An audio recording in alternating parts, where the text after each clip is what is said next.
Bueno, empezamos con la segunda parte de la materia. Con la semana 8, ustedes encontraron dos niveles de organización, no uno.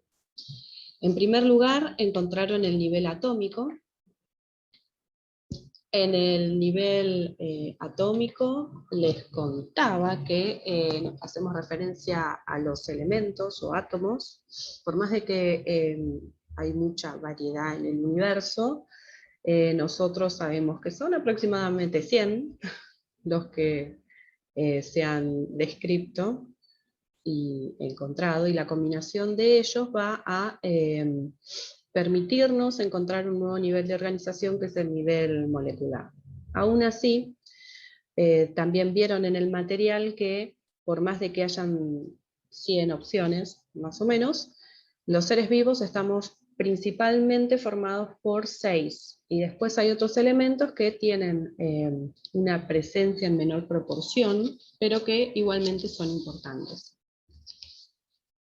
Estos átomos que están presentes en los seres vivos principalmente son carbono, que es la C, hidrógeno, la H, oxígeno, que es la U, la N, que es nitrógeno, poquitito de fósforo, que es la P, y el azufre, que es la S. Esos son los elementos mayoritarios de los seres vivos, que si tenemos en cuenta nuestro entorno, nuestro ambiente, no son tan abundantes. Eso implica un cierto esfuerzo o trabajo para poder obtenerlos. Pero bueno, ahora se viene un tema interesante, bastante difícil. Ahora se viene la parte de moléculas y metabolismo. Entonces, teniendo como que esta idea de base, nos centramos en las 4 biomoléculas de los seres vivos, que son estas que están acá, que están formadas por estos 6 elementos que llamamos CHOMS, que son las proteínas, los carbohidratos, los lípidos y los ácidos nucleicos, que en realidad de cierta manera nosotros ya los hemos visto a lo largo de las distintas semanas. Cuando hablamos de la información genética hablamos de los ácidos nucleicos. Cuando hablamos de la hemoglobina, que es la que está dentro de los glóbulos rojos, estamos hablando de proteínas. Cuando hablamos de azúcares, estamos hablando de los carbohidratos. Y cuando hablamos, por ejemplo, de las grasas que usamos para obtener energía, o cuando hablamos también de las membranas celulares, hablamos de los lípidos, por ejemplo. Claro. O sea, un poquito los vamos conociendo. Lo que tiene de importante esta semana es que, además de saber los nombres de las 4 biomoléculas, tenemos que tratar de familiarizarnos con los átomos que las forman, cómo se llaman sus unidades o monómeros y sus polímeros. Que los polímeros los vamos a encontrar acá. Sí. Cuando hablamos de proteínas, hablamos de que sus unidades son los aminoácidos, que hay 20 en la naturaleza aproximadamente, que cuando ellos se unen como cadenas, hablamos de que es su estructura primaria, que cuando se empiezan a plegar, sea como hélice o como zigzag, hablamos de la secundaria. Cuando toman una forma en el espacio, la llamamos terciaria, y en algunos casos que hay más de una proteína que funcionan juntas, hablamos de cuaternaria. Esto es más nada técnico, ¿sí? Pero a nivel terciario es importante que hay 2 grandes grupos, que una es la que tiene forma de glóbulo, le decimos que son las proteínas globulares, que parecen como una pelota, que se encargan más que nada del transporte, de hacer reacciones químicas. Y después hay otras como, por ejemplo, bueno, el citoesqueleto, que recién me preguntabas, viste que eran filamentos de actina, miosina o intermedios. Bueno, eso es un ejemplo de proteína fibrosa. O el colágeno del tejido conectivo, eso también. Claro. Después, bueno, acá importante es que como los aminoácidos son 20, hay algunos que somos capaces de formar nosotros de cero, otros que vienen de la dieta, y respecto a los polímeros, lo que es súper importante es que tienen información. ¿Por qué? ¿Te acordás de la clase 2 que hablábamos de las organelas de la célula? Sí. Bien. Los ribosomas se encargan de sintetizar proteínas. Y ahí viene el asunto.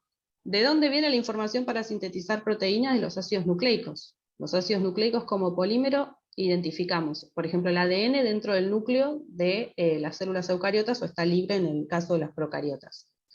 Cuando decimos que los núcleos indican a la célula qué tienen que hacer, es porque un fragmento chiquito, una unidad de información de ese ADN se copia y los ribosomas lo hacen proteína. Entonces las proteínas van a cumplir la función. ¿Se entiende la idea? ¿Más o menos? Sí. Sí, Entonces, por eso, más o menos. Es como un primer acercamiento porque, nada, estamos charlando de esto. claro, Pero claro. lo que tienen de curioso estas 4 biomoléculas o moléculas de los seres vivos es que las proteínas y los ácidos nucleicos tienen una relación entre sí y que se dice que ambos son polímeros con información.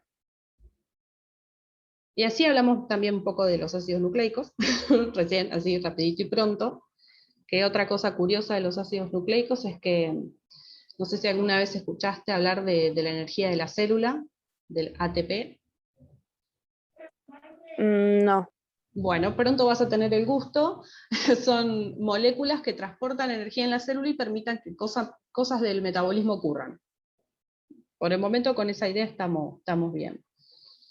Y nucleótidos hay 4 para cada polímero de estos ácidos nucleicos. Acá están las letras de ellos. Son timina, adenina, citosina y guanina, en el caso del ADN. Y en el caso del ARN, que en vez de ser 2 cadenas que se asocian entre sí, es una cadena lineal, encontramos citosina, guanina y adenina como el otro, pero tenemos un reemplazo por uracilo en vez de timina, que es un detalle técnico, pero no menor. Después, ¿qué más? Hablando de los carbohidratos, están formados por monosacáridos o azúcar simple. De esta conoces a la glucosa, me imagino, a la fructosa, a la galactosa, Sí. que pueden estar solas o se pueden unir. Por lo general, largas cadenas forman la glucosa, armando en animales el glucógeno y en plantas el almidón, y así nosotros, los animales como glucógeno, en el hígado y en el músculo acumulamos reservas de energía. Pero también a veces forman, digamos, estructuras resistentes, como es el caso de la celulosa de las plantas. O sea, cuando escribimos en una hoja es más que nada el reciclaje de esa celulosa, que justo es una molécula que por más de que está formado por azúcares, nosotros los humanos no tenemos la enzima que lo rompe, entonces no la podemos digerir y la llamamos fibra. Ese es otro comentario anecdótico. ¿Y qué más te iba a decir? Que no sé si, bueno, insectos hay por todos lados y hongos también hay. Ellos tienen por fuera algo que cruje, ¿viste? Cuando aplastás así un bicho y hace crack. Bueno, eso es la quitina, que es otro azúcar, que es bastante resistente también. Así que principalmente los azúcares tienen esas funciones, obtención de energía o ser estructurales, así bien extremo. Y en la célula a veces dan señales. Y después, por último, los lípidos son unidades de membrana celular, más que nada los fosfolípidos. Los triglicéridos los tenemos en los flotadores, que nos dan reserva de energía. Y el colesterol es importante para que las membranas de las células sean fluidas. También sirve para armar las sales biliares, como ya han aprendido, que en realidad sería el producto de excreción, pero bueno, no importa. Y también derivan a partir de este colesterol las hormonas sexuales, por ejemplo. Y los ácidos grasos nos sirven para obtener energía. Está muy bueno ese cuadro. ¿Viste? Por lo menos para mí es súper interesante el tema. Hay un montón de cosas para ver.